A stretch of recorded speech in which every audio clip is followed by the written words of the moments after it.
멋장, 도련님, 나쯤의 소새끼. 5、お、君、釣りに行きませんかと赤シャツが俺に聞いた。赤シャツは気味の悪いように優しい声を出す男である。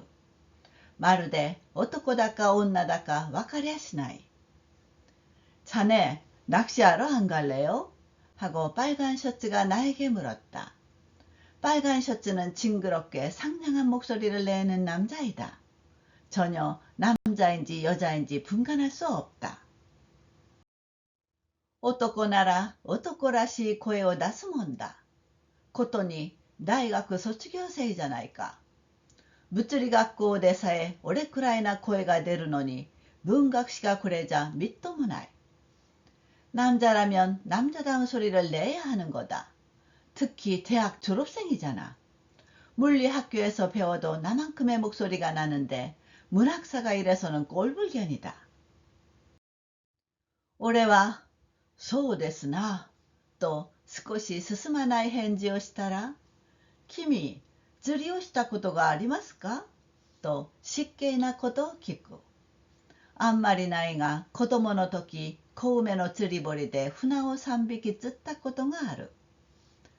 나는 글쎄요 하고 좀 내키지 않는 대답을 했더니 자네 낚시를 한 적이 있어요? 하고 실례되는 것을 묻는다. 별로 없지만 어릴 때 고음의 낚시터에서 붕어 3마리를 낚은 적이 있다. それから神楽坂の毘沙門の縁日で8寸ばかりの鯉を針で引っ掛けて湿ったと思ったらポチャリと落としてしまったが、これは今考えても惜しい。と言ったら赤シャツは顎を前の方へ突き出してほほほほと笑った。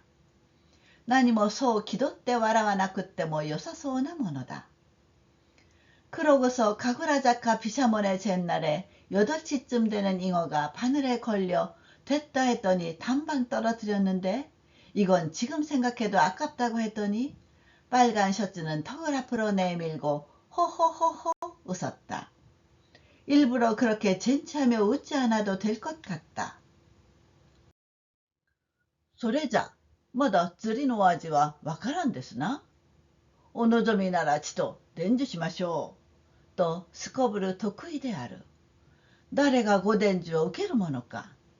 一体釣りや漁をする連中はみんな不人情な人間ばかりだ。不人情でなくって殺生をして喜ぶわけがない。그럼 아직 낚시 맛은 모르겠군요. 원하시면 좀 전수해드리죠. 하고 몹시 득이양양하다. 누가 전수 같은 거 받는다고 하나. 도대체 낚시와 사냥을 하는 무리는 모두 몰인정한 인간들 뿐이다. 몰인정하지 않고서야 살생하고 기뻐할 리가 없다. 魚だって鳥だって殺されるより生きてる方が楽に決まってる。釣りや漁をしなくっちゃ家計が立たないなら格別だが、何不足なく暮らしている上に生き物を殺さなくっちゃ寝られないなんて贅沢な話だ。 물고기도 새도 죽임을 당하는 것보다 사는 쪽이 더 즐거울 게 확실하다. 낚시와 사냥을 하지 않으면 생계가 어렵다면 또 몰라도 아무 부족함 없이 사는 데다 생물을 죽이지 않고는 잘 수 없다니 호사스러운 이야기다. こう思ったが向こうは文学史だけに口が達者だから 議論じゃかなわないと思って黙ってた。すると先生、この俺を降参させたと勘違いして、早速伝授しましょう。お暇なら今日どうです？一緒に行っちゃ。吉川君と二人きりじゃ寂しいから来たまえ。としきりに勧める。이렇게 생각했으나 저쪽이 문학사인 만큼 말을 잘하니 논변은 당해낼 수 없을 것 같아 잠잡고 있었다. 그러자 선생님, 이 나를 항복시켰다고 착각하고 곧바로 전수합시다. 한가하면 오늘 어때요? 같이 가면. 요시카와 군하고 둘만 있으면 외로우니까 오세요. 하고 자꾸 권한다.吉川君というのは雅楽の教師で例の野太鼓のことだ。この野田はどういう猟犬だか赤シャツのうちへ朝夕出入りしてどこへでも随行してゆく。まるで同輩じゃない。習字見たようだ。요시카와군이라는 것은 미술교사로 그 알랑새를 말한다. 이 알랑새는 무슨 생각인지 빨간 셔츠네 집에 아침 저녁으로 드나들며 어디든지 따라간다. 전혀 동년배가 아니다. 주종 같다. 赤シャツの行くところなら野田は必ず行くに決まってるんだから今さら驚きもしないが二人で行けば済むところをなんで不愛想の俺へ口をかけたんだろう。빨간 셔츠가 가는 곳이라면 알랑새는 반드시 가기 마련이니 새삼 놀라지도 않겠지만 둘이서 가면 될 곳을 왜 무뚝뚝한 나에게 말을 걸었을까. 大方高慢ちな釣り道楽で自分の釣るところを俺に見せびらかすつもりかなんかで誘ったに違いない。そんなことで見せびらかされる俺じゃない。マグロの2匹や3匹釣ったってびくともするもんか。아마 오만한 낚시꾼이니까 자기가 낚는 모습을 나에게 과시할 생각인가 뭔가로 권한 게 틀림없다. 그런 일로 과시당할 내가 아니다. 다랑어 2마리나 3마리 잡아봤자 끔쩍도 안 한다. 俺だって人間だ。いくら下手だって糸さえ下ろしゃ何かかかるだろう。ここで俺が行かないと赤シャツのことだから下手だから行かないんだ。嫌いだから行かないんじゃない。と邪推するに相違ない。나도 인간이다. 아무리 서툴러도 줄만 내리면 뭔가 걸리겠지. 여기서 내가 가지 않으면 빨간 셔츠는 못하니까 안 가는 거다.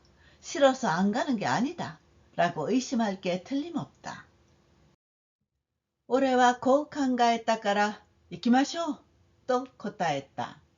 それから学校を閉まって一応家へ帰って支度を整えて停車場で赤シャツと野田を待ち合わせて浜へ行った。나는 이렇게 생각하고서 갑시다 하고 대답했다. 그러고서 학교를 마치고 일단 집으로 돌아와 채비를 갖추고 정거장에서 빨간 셔츠와 알랑새를 만나 해변으로 갔다. 船頭は一人で船は細長い東京あたりでは見たこともない格好である。さっきから船中見渡すが釣り竿が一本も見えない。사공은 한 명이고 배는 길쭉한 도쿄 언저리에서는 본 적도 없는 모양이다. 아까부터 배 안을 둘러보는데 낚싯대가 하나도 보이질 않는다. 釣り竿なしで釣りができるものか。どうする猟犬だろうと野田に聞くと、沖釣りには竿は用いません。糸だけでげす。と顎を撫でて黒を閉じみたことを言った。こうやり込められるくらいなら黙っていればよかった。낚싯대 없이 낚시할 수 있겠는가? 어떻게 할 생각인가 하고 알랑새에게 물었더니 바다 낚시에 낚싯대는 쓰지 않아요. 줄만으로 해요. 하고 볼을 어루만지며 전문가 같은 말을 했다. 이렇게 당할 바에야 잠자코 있을 걸 그랬다. 船頭はゆっくりゆっくり漕いでいるが熟練は恐ろしいもので見返ると浜が小さく見えるくらいもう出ている。紅白寺の50の塔が森の上へ抜け出して針のようにとんがってる。뱃사공은 천천히 천천히 노를 저었고 있으나 숙련은 무서운 것이어서 돌아보니 해변이 작아 보일 정도로 이미 나와 있다. 고하쿠지의 5층 탑이 숲 위로 솟아나와 바늘처럼 뾰족하다. 向こう側を見ると青島が浮いている。これは人の住まない島だそうだ。よく見ると石と松ばかりだ。なるほど。石と松ばかりじゃ住めっこない。赤シャツはしきりに眺望していい景色だと言ってる。野田は絶景でげすと言ってる。絶景だかなんだか知らないが、いい心持ちにはそういない。저쪽을 보니 아오시마가 떠있다. 이건 사람이 살지 않는 섬이란다. 자세히 보니 돌과 소나무뿐이다. 하기야 돌과 소나무만으로는 살 수 없다. 빨간 셔츠는 줄곧 조망하며 좋은 경치라고 말한다. 알랑새는 절경입니다 하고 말한다. 절경인지 뭔지 모르겠지만 기분 좋은 건 틀림없다. 広々とした海の上で潮風に吹かれるのは薬だと思った。いやに腹が減る。あの松を見たまえ。幹がまっすぐで上が傘のように開いてターナの絵にありそうだね。と赤シャツが野田に言うと、드넓은 바다 위에서 바닷바람을 맞는 것은 약이라고 생각했다. 몹시 배가 고파진다. 저 소나무를 보시게. 줄기가 곱고 위가 우산처럼 펼쳐져 터너 그림에 있을 것 같잖아. 하고 빨간 셔츠가 알랑새에게 말하자, 노다와 맞다 그 타나ですね. どうもあの曲がり具合ったらありませんね。ターナそっくりですよ。と心笑顔である。ターナとは何のことだか知らないが、聞かないでも困らないことだから黙っていた。알랑새는 정말 터너네요. 정말 저 휘는 정도가 보통 아니네요. 터너를 쏙 빼닮았어요. 하고 아는 체 한다. 터너라 무슨 말인지 모르나 묻지 않아도 곤란할 것 없는 일이라 잠자코 있었다.船は島を右に見てぐるりと回った。波は全くない。これで海だとは受け取りにくいほど平らだ。赤シャツのおかげで甚だ愉快だ。できることならあの島の上へ上がってみたいと思ったから、あの岩のあるところへは船はつけられないんですかと聞いてみた。배는 섬을 오른쪽으로 보며 빙 돌았다. 파도는 전혀 없다. 이게 바다라곤 받아들이기 힘들 정도로 평탄하다. 빨간 셔츠 덕분에 몹시 유쾌하다. 가능하다면 그 섬 위로 올라가 보고 싶어서 저 바위가 있는 곳에는 배를 댈 수 없어요? 하고 물어보았다. つけられんこともないですが、釣りをするにはあまり岸じゃいけないです。と赤シャツが異議を申し立てた。俺は黙ってた。すると野田が、どうです教頭。これからあの島をターナ島と名付けようじゃありませんか。또余計な発議をした。될 수 없는 것도 아니지만 낚시를 하려면 너무 해안이면 안 돼요. 하고 빨간 셔츠가 이 일을 제기했다. 나는 가만히 있었다. 그러자 알랑새가 어때요 교감님? 앞으로 저 섬을 터너섬이라고 이름 붙여보시죠. 하고 쓸데없는 발의를 했다. 赤シャツはそいつは面白い。我々はこれからそう言おうと賛成した。この我々のうちに俺も入ってるなら迷惑だ。俺には青島でたくさんだ。빨간 셔츠는 그거 재미있네. 우리는 앞으로 그렇게 말하지. 하고 찬성했다. 이 우리 중에 나도 들어가 있으면 민폐다. 나한테는 아오시마로 충분하다. あの岩の上にどうです?ラファエルのマドンナを置いちゃ、いい絵ができますぜ。と野田が言うと、マドンナの話は予想じゃないか。ほっほっほっほ。と赤シャツが気味の悪い笑い方をした。何?誰もいないから大丈夫です。とちょっと俺の方を見たが、わざと顔を背けてニヤニヤと笑った。저 바위 위에 어때요?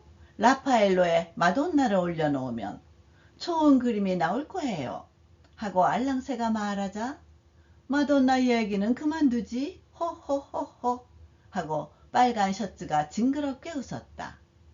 뭐 아무도 없으니까 괜찮아요. 라며 잠깐 내 쪽을 보았으나 일부러 고개를 돌리고 희죽희죽 웃었다. 俺はなんだか嫌な心持ちがした。マドンナだろうが小旦那だろうが、俺の関係したことでないから勝手に立たせるがよかろうが、人にわからないことを言ってわからないから聞いたって構やしませんってような風をする。下品な仕草だ。これで当人は私も江戸っ子でげすなどと言っている。나는 왠지 싫은 기분이 들었다. 마돈나든 고단나든 나와 상관없는 일이니 마음대로 세우면 되겠지만 남이 모르는 소리를 하고 몰라서 물어도 소용없어요라는 듯한 짓을 한다. 천박한 짓이다. 이러면서 당사자는 나도 애도토박이에요. 어쩌고 말하고 있다. マドンナというのは何でも赤シャツの馴染みの芸者のあだ名か何かに違いないと思った。馴染みの芸者を無人島の松の下に立たして眺めていれば世話はない。それを野田が油絵にでも描いて展覧会へ出したらよかろう。マドンナ라는 건 어쨌든 빨간 셔츠 단골인 기생의 별명이나 뭔가가 틀림없다고 생각했다.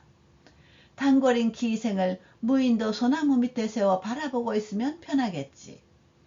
그걸 알랑새가 유화로라도 그려 전시회에 내놓으면 좋겠구나.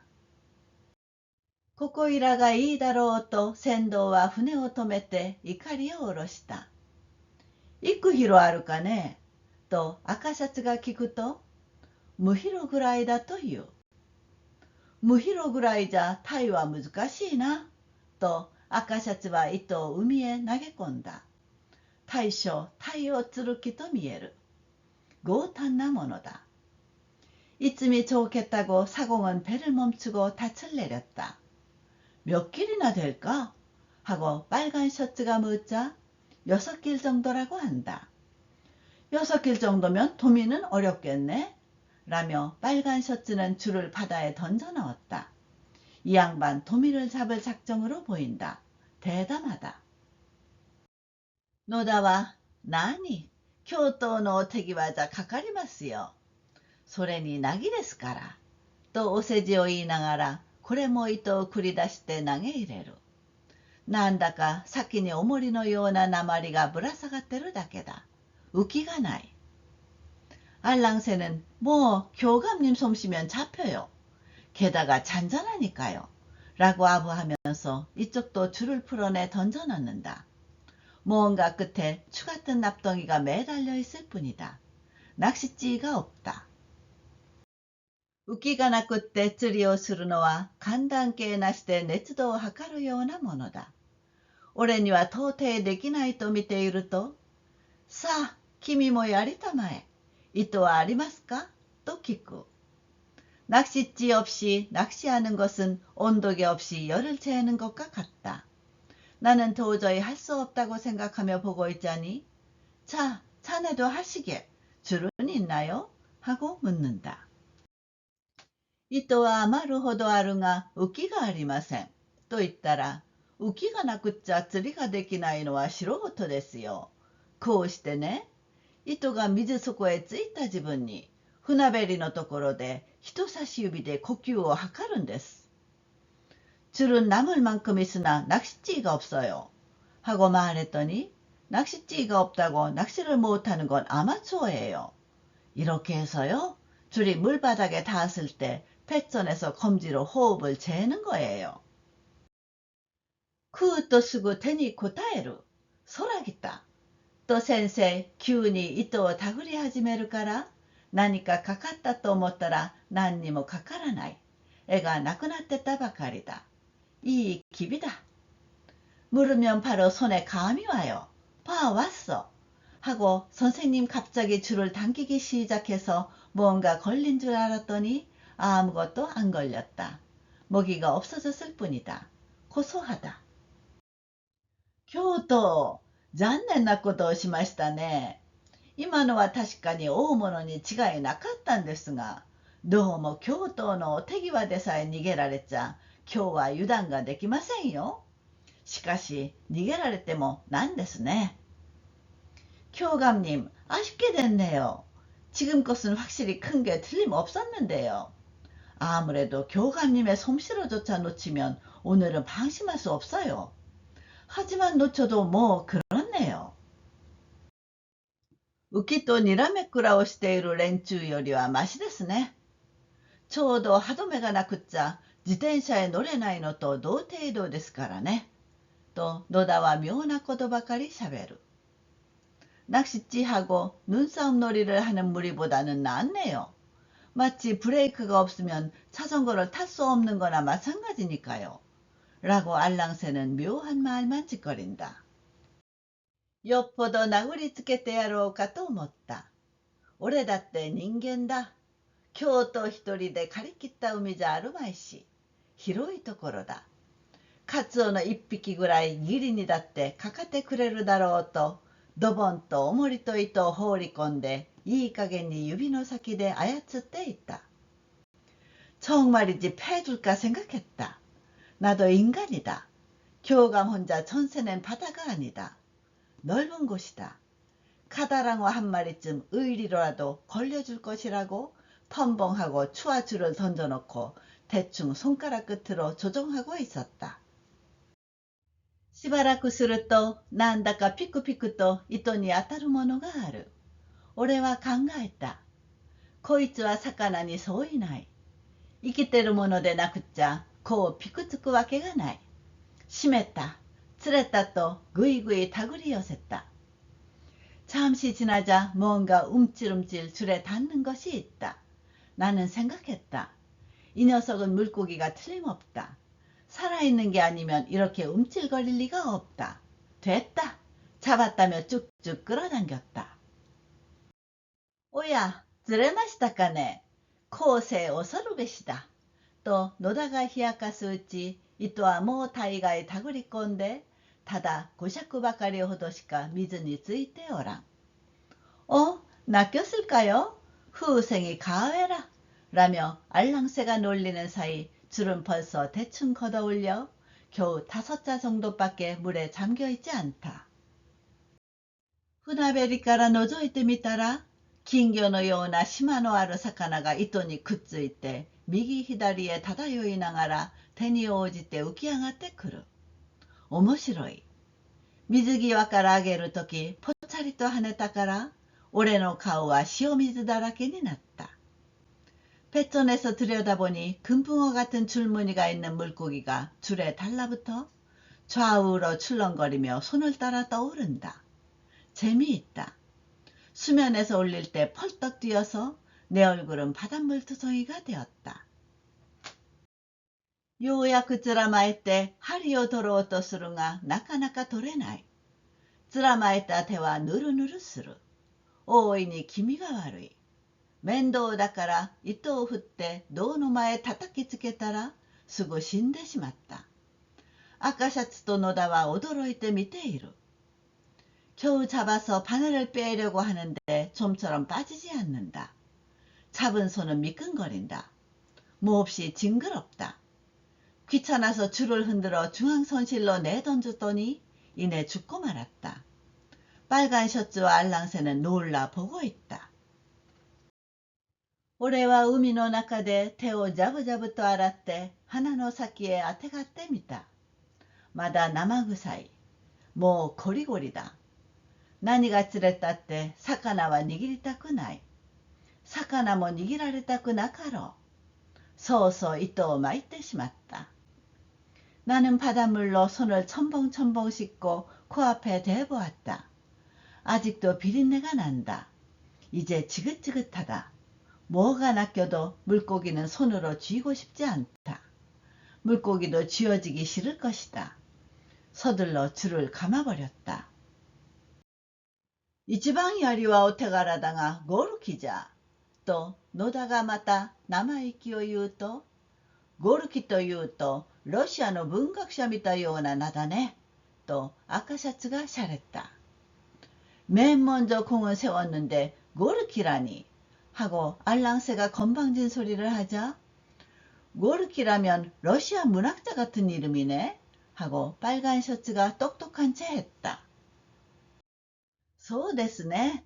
まるでロシアの文学者ですね。と野田はすぐ賛成しやがる。ゴルキがロシアの文学者で、マルキが芝の写真師で、米のなる木が命の親だろう. 그러네요. 마치 러시아 문학자네요. 하고 알랑새는 금방 찬성한다. 고르키가 러시아 문학자이고 마르키가 시바의 사진사이고 고메노 나르키가 생명의 은인이겠지. 이따이 고노 아카샤츠와 와르이 쿠세다. 나레をつらまえてもカタカナの当人の名を並べたがる。人にはそれぞれ専門があったものだ。俺のような数学の教師にゴルキだかシャリキだか見当がつくものか。少しは遠慮するがいい。원래 이 빨간 셔츠의 나쁜 버릇이다. 아무나 붙잡고 카타카나로 된 외국인 이름을 늘어놓으려고 한다. 사람에겐 제각각 전문 분야가 있는 법이다. 나 같은 수학 교사가 고르키인지 샤리키인지 짐작할 수 있겠는가? 조금은 자제하는 게 좋다. 言うならフランクリンの自伝だとか、プッシングツーゼフロントだとか、俺でも知ってる名を使うがいい。赤シャツは時々帝国文学とかいう真っ赤な雑誌を学校へ持ってきて、ありがたそうに読んでいる。말하자면 프랭클린의 자서전이라든가, 푸싱 투 더 프론트라든가, 나도 아는 이름을 쓰는 것이 좋다. 빨간 셔츠는 가끔 제국문학이라든가 하는 새빨간 잡지를 학교에 가져와 고마운 듯이 읽고 있다. 야마하라시に聞いてみたら、赤シャツのカタカナはみんなあの雑誌から出るんだそうだ。帝国文学も罪な雑誌だ。산바람에게 물어보니 빨간 셔츠의 카타카나는 모두 그 잡지에서 나온다고 한다. 제국문학도 문제 있는 잡지다. それから赤シャツと野田は一生懸命に釣っていたが、約1時間ばかりのうちに2人で15、6あげた。おかしいことに釣れるのも釣れるのもみんなゴルキばかりだ。タイなんて薬にしたくってもありゃしない。그러고서 빨간 셔츠와 알랑새는 열심히 낚고 있었는데 약 1시간 정도 사이에 둘이서 16 올렸다. 이상하게도 계속 낚이는 것이 모두 고르키뿐이다. 도미 같은 건 약으로 쓰고 싶어도 없다. 今日はロシア文学の大当たりだと赤シャツが野田に話している。あなたの手腕でゴルキなんですから、私なんぞがゴルキなのは仕方がありません。当たり前ですな。と野田が答えている。오늘은 러시아 문학의 대박이야. 하고 빨간 셔츠가 알랑새에게 말하고 있다. 선생님 수완으로 고르키이니 나 같은 게 고르키인 건 어쩔 수 없어요. 당연하지요. 하고 알랑새가 대답하고 있다. 船頭に聞くと、この小魚は骨が多くってまずくってとても食えないんだそうだ。ただ肥やしにはできるそうだ。赤シャツと野田は一生懸命に肥やしを釣っているんだ。気の毒の至りだ。사공에게 물어보니 이 작은 물고기는 뼈가 많고 맛이 없어서 도저히 먹을 수 없다고 한다. 그냥 비료로는 할 수 있다고 한다. 빨간 셔츠와 알랑새는 열심히 비료를 낚고 있다. 딱하기 그지없다. 俺は一匹で懲りたから胴の前仰向けになってさっきから大空を眺めていた。釣りをするよりこの方がよっぽど洒落ている。나는 한 마리로 질려서 중앙선실에 벌렁 들어누워 아까부터 하늘을 바라보고 있었다. 낚시하는 것보다 이쪽이 훨씬 멋있다.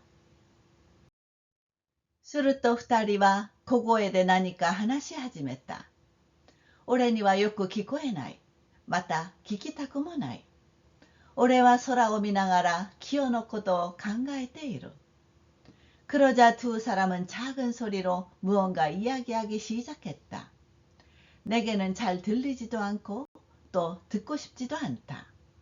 나는 하늘을 보며 기호를 생각하고 있다.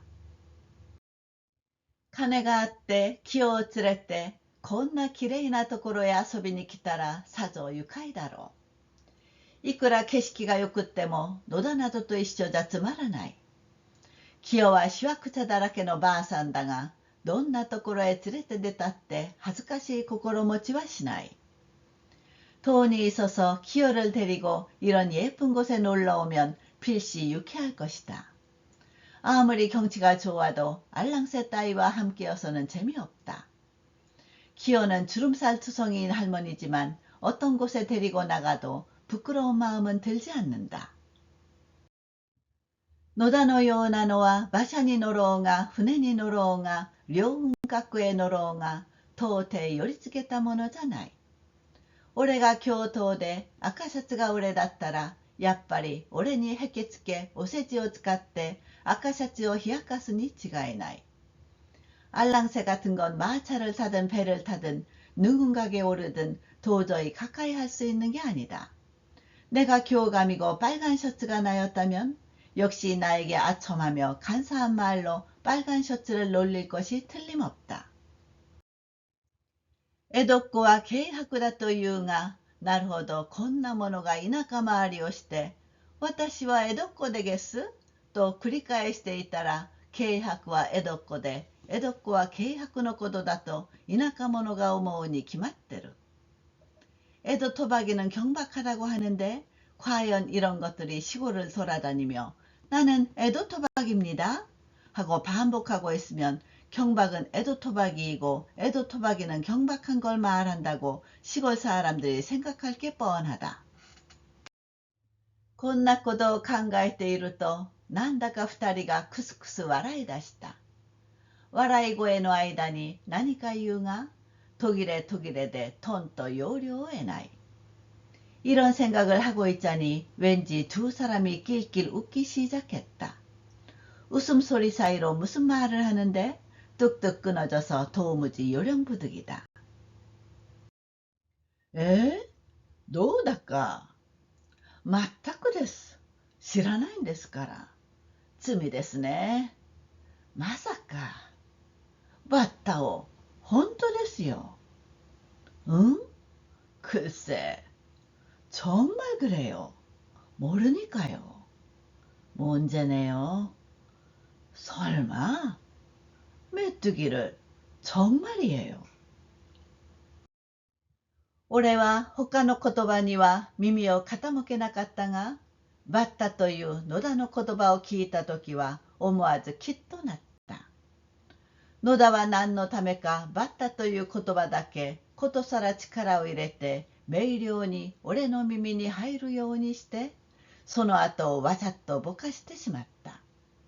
俺は動かないでやはり聞いていた。나는 다른 말에는 귀를 기울이지 않았으나 메뚜기라는 알랑새의 말을 들었을 때는 나도 모르게 험악한 기색을 띠었다. 알랑새는 왜 그런지 메뚜기라는 말만 유달리 힘주어 명료하게 내 귀에 들어오게 하고 그 뒤를 일부러 흐리게 했다. 나는 움직이지 않고 역시 듣고 있었다. 맞다, 레노 호타가. そうかもしれない。天ぷらははははは。先導して。団子も。또 그 호타가 그럴지도 모르지. 튀김? 하하하하하. 선동에서? 경단도? 言葉はかように途切れ途切れであるけれども、バッタだの、天ぷらだの、団子だのというところをもって押し量ってみると、何でも俺のことについて内緒話をしているに相違ない。話すならもっと大きな声で話すがいい。また内緒話をするくらいなら俺なんか誘わなければいい。いけすかない連中だ。말은 이렇게 뚝뚝 끊겼으나 메뚜기니 튀김이니 경단이니 하는 것으로 미루어 보아 어쨌든 나에 관한 은밀한 이야기를 하는 것이 틀림없다. 말하려면 더 큰 소리로 하는 게 좋다. 또 은밀한 이야기를 할 바에야 나 같은 거 부르지 않으면 된다. 못마땅한 자들이다. バッタだろうがセッタだろうが火は俺にあることじゃない。校長がひとまず預けろと言ったからタヌキの顔に免じてただ今のところは控えているんだ。野田のくせにいらぬ費用をしやがる。毛筆でもしゃぶって引っ込んでるがいい。밭하든 셋하든 잘못이 내게 있는 게 아니다. 교장이 일단 맡기라고 했으니까 너구리 얼굴을 봐서라도 지금은 자제하고 있는 거다. 알랑새 주제에 쓸데없는 비평을 한다. 털붓이라도 빨면서 꺼져 있는 게 좋다. 俺のことは遅かれ早かれ俺一人で片付けてみせるから差し支えはないが、また例のほったかとか先導してとかいう文句が気にかかる。堀田が俺を先導して騒動を大きくしたという意味なのか、あるいは堀田が生徒を先導して俺をいじめたというのか、方角がわからない。내 이 일은 조만간 나 혼자서 정리해 보일 테니 지장은 없으나 또 그 호타가 어쩌고 선동해서 어쩌고 하는 문구가 마음에 걸린다. 호타가 나를 선동해서 소란을 크게 했다는 뜻인지 아니면 호타가 학생을 선동해서 나를 괴롭혔다는 것인지 방향을 모르겠다. 青空を見ていると日の光がだんだん弱ってきて少しはひやりとする風が吹き出した。線香の煙のような雲が透き通る底の上を静かにのしていったと思ったら、いつしか底の奥に流れ込んで薄くもやをかけたようになった。푸른 하늘을 보고 있자니 햇빛이 점점 약해지고 조금은 썰렁한 바람이 불기 시작했다. 선양의 연기 같은 구름이 투명한 바닥 위를 조용히 뻗어나갔다 싶더니 어느새 바닥 깊숙이 흘러들어 10개 안개를 끼얹은 듯 해졌다. 뭐帰ろうかと赤シャツが思い出したように言うと、ちょうど自分ですね。今夜はマドンナの君にお会いですかと野田が言う。赤シャツは、バー書いちゃいけない。間違いになる。と船べりに身をもたしたやつを少し置き直る。이제 돌아갈까? 하고 빨간 셔츠가 생각난 듯이 말하자, 네, 딱 그럴 시간이네요. 오늘 밤 마돈나를 만나세요. 하고 알랑새가 말한다. 빨간 셔츠는 바보 같은 소리 하면 안 돼. 착각하잖아. 라며 뱃전에 몸을 기댄 것을 조금 고쳐 세운다. 에헤헤헤헤. 大丈夫ですよ。聞いたって。と野田が振り返ったとき、俺は皿のような目を野田の頭の上へまともに浴びせかけてやった。野田はまぼしそうにひっくり返って、いや、こいつは降参だ。と首を縮めて頭をかいた。なんというチョコ材だろう。에헤헤헤헤. 괜찮아요. 들어도. 하고 알랑새가 돌아봤을 때 나는 휘둥그런 눈을 알랑새 머리 위에 제대로 끼얹어 주었다. 알랑새는 시린 듯이 뒤집혀서 야, 이건 항복이야 하고 목을 움츠리고 머리를 긁었다. 이 무슨 시건방인가. 船は静かな海を岸へ漕ぎ戻る。君、釣りはあまり好きでないと見えますね。と赤シャツが聞くから、寝ていて空を見る方がいいです。と答えて吸いかけた巻きタバコを海の中へ叩き込んだら、ずっと音がして炉の足でかき分けられた波の上を揺られながら漂っていった。배는 조용한 바다를 물가로 저 돌아간다. 자네, 낚시는 별로 좋아하지 않는 것 같네요. 하고 빨간 셔츠가 묻기에 네, 누워서 하늘을 보는 게 좋아요. 하고 대답하며 피우던 관련 담배를 바닷속에 처박았더니 직 하는 소리를 내며 노질로 밀어젖혀진 물결 위를 흔들리며 떠돌아갔다.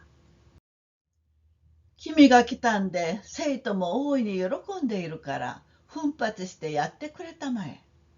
と今度は釣りにはまるで縁故もないことを言い出した。あんまり喜んでもいないでしょう。いえ、お世辞じゃない。全く喜んでいるんです。ね、吉川くん。喜んでるどころじゃない、大騒ぎです。と野田はニヤニヤと笑った. 자네가 와서 학생도 크게 기뻐하고 있으니 분발해서 해주시게 하고 이번에는 낚시와는 전혀 연고도 없는 말을 꺼냈다. 별로 기뻐하지도 않겠지요. 아니, 빈말이 아니야. 정말 기뻐하고 있어요. 그렇지, 요시가와군? 기뻐하는 정도가 아니야. 난리가 났어요. 하고 알랑새는 희죽희죽 웃었다. こいつの言うことはいちいち尺に触るから妙だ。しかし君、注意しないと検問ですよ。と赤シャツが言うから、どうせ検問です。こうなりゃ検問は覚悟です。と言ってやった。実際俺は免職になるか、寄宿生をことごとく謝らせるか、どっちか一つにする了見でいた。이놈의 말은 일일이 짜증이 나니 묘하다. 그러나 자네 주의하지 않으면 험난해요. 하고 빨간 셔츠가 말하기에 어차피 험난해요. 이렇게 되면 험난은 각오하고 있어요. 하고 말해주었다. 사실 나는 면직되거나 기숙생을 모조리 사과하게 하거나 둘 중 하나로 할 생각이었다. そう言っちゃ取り付きどころもないが、実は僕も教頭として君のためを思うから言うんだが、悪くどっちゃ困る。教頭は全く君に好意を持ってるんですよ。僕も及ばずながら同じ江戸っ子だから、なるべく長くご在校を願って、お互いに力になろうと思って、これでも陰ながら尽力しているんですよ。と野田が人間並みのことを言った。野田のお世話になるくらいなら首をくくって死んじまわ。그렇게 말하면 더 말할 수도 없지만 사실 나도 교감으로서 자네를 위해서 하는 말인데 나쁘게 받아들이면 곤란해. 교감은 완전히 자네에게 호의를 가지고 있어요. 나도 미흡하나마 같은 애도토박이니까 가능한 한 오래 학교에 있어주길 바라서 서로에게 힘이 되려고 이래봬도 멀리서 힘쓰고 있어요. 라고 알랑새가 인간 같은 말을 했다. 알랑새 신세를 질 바에야 목매달아 죽어버리겠다. それでね、生徒は君の来たのを大変歓迎しているんだが、そこにはいろいろな事情があってね。君も腹の立つこともあるだろうが、ここが我慢だと思って辛抱してくれたまえ。決して君のためにならないようなことはしないから。그래서 말이야, 학생들은 자네가 온 걸 매우 환영하고 있는데 거기에는 여러 사정이 있어. 자네도 화나는 일도 있겠지만 이때가 참아야 할 때다 생각하고 참아주시게. 절대 자네에게 도움이 되지 않는 일은 하지 않을 테니까. いろいろの事情だ。どんな事情です？それが少し込み入ってるんだが、まあだんだんわかりますよ。僕が話さないでも自然とわかってくるです。ね、吉川くん。여러 사정이라니 어떤 사정이죠? 그게 좀 복잡하긴 한데 뭐 차차 알게 돼요. 내가 말 안 해도 저절로 알게 돼요. 그렇지, 요시카와くん? なかなか込み入ってますからね。一朝一夕にゃ到底わかりません。しかしだんだんわかります。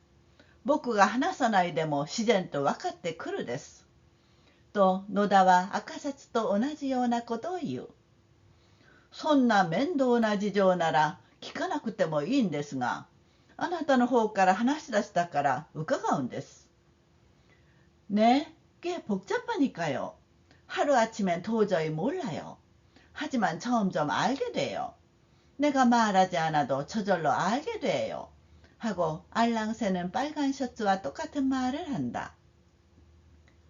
그런 귀찮은 사정이라면 듣지 않아도 되지만 선생님 쪽에서 말을 꺼냈으니까 여쭤보는 거예요. そりゃごもっともだ。こっちで口を切って後をつけないのは無責任ですね。それじゃこれだけのことを言っておきましょう。あなたは失礼ながらまだ学校を卒業したてで、教師は初めての経験である。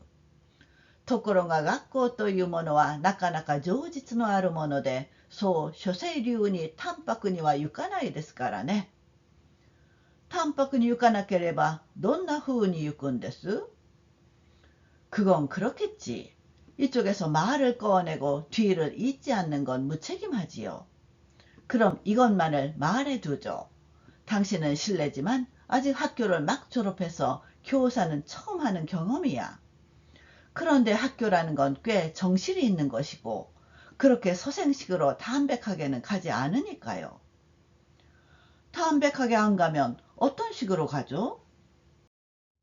さあ、君はそう率直だから、まだ経験に乏しいと言うんですがね。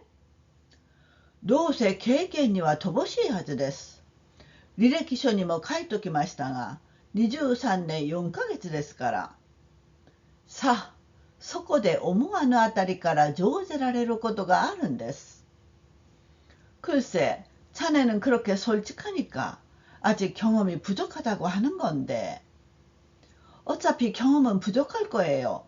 이 이력서에도 써뒀지만 23년 4개월이니까요.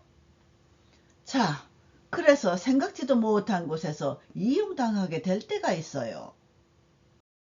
正直にしていれば誰が乗じたって怖くはないです。無論怖くはない。怖くはないが乗じられる。現に君の前任者がやられたんだから気をつけないといけないと言うんです。정직하게 살고 있으면 누가 이용하든 무섭지 않아요? 물론 무섭지는 않아. 무섭지는 않으나 이용당해. 실제로 자네 전임자가 당했으니 조심해야 한다는 거죠. 野田がおとなしくなったなと気がついて振り向いてみると、いつしか友の方で船頭と釣りの話をしている。野田がいないんでよっぽど話よくなった。僕の前任者が誰に乗じられたんです？알랑새가 얌전해졌다는 것을 깨닫고 돌아보니 어느새 뱃머리에서 사공과 낚시 이야기를 하고 있다. 알랑새가 없으니 훨씬 말하기 좋아졌다. 제 전임자가 누구한테 이용당했어요? 誰と指すとその人の名誉に関係するから言えない。またはっきりと証拠のないことだから言うとこっちの落ち度になる。とにかくせっかく君が来たもんだからここで失敗しちゃ僕らも君を呼んだ甲斐がない。どうか気をつけてくれたまえ。気をつけろったってこれより気のつけようはありません。悪いことしなけりゃいいんでしょ？ 누구라고 하면 그 사람의 명예에 관계되니까 말 못해. 또 확실한 증거가 없는 일이니까 말하면 이쪽 잘못이 돼. 어쨌든 모처럼 자네가 왔는데 여기서 실패하면 우리도 자네를 부른 보람이 없어. 부디 조심해 주시게. 조심하라고 해도 이보다 더 조심할 수는 없어요. 나쁜 짓을 안 하면 되겠지요? 赤シャツはほほほほと笑った。別段俺は笑われるようなことを言った覚えはない。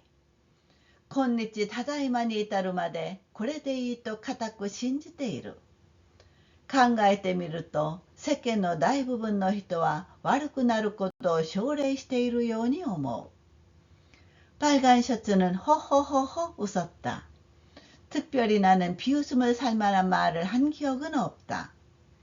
오늘날 그저 지금에 이르기까지 이래도 된다고 굳게 믿고 있다. 생각해보면 세상 사람 대부분은 나빠지는 것을 장려하는 것 같다. 悪くならなければ社会に成功はしないものと信じているらしい。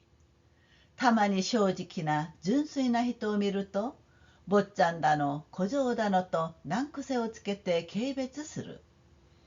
나빠지지 않으면 사회에서 성공할 수는 없다고 믿는 모양이다. 가끔 정직한 순수한 사람을 보면 도련님이니 애송이니 하는 트집을 잡아 경멸한다.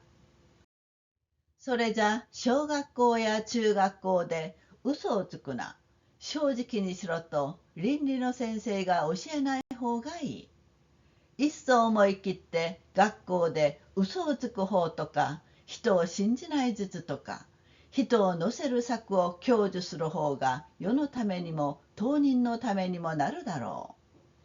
그럼 초등학교나 중학교에서 거짓말을 하지 마라. 정직하라고 윤리 선생님이 가르치지 않는 게 좋다. 차라리 과감히 학교에서 거짓말하는 법이라든가, 남을 믿지 않는 법이라든가, 사람을 이용하는 방법을 가르치는 것이 세상을 위해서도 당사자를 위해서도 도움이 될 것이다. 아까 셔츠가 허허허허 또笑ったのは 俺の単純なのを笑ったのだ。単純や新卒が笑われる世の中じゃしようがない。清はこんな時に決して笑ったことはない。大いに感心して聞いたもんだ。清の方が赤シャツよりよっぽど上等だ。빨간 셔츠가 호호호호 웃은 것은 나의 단순함을 웃은 것이다.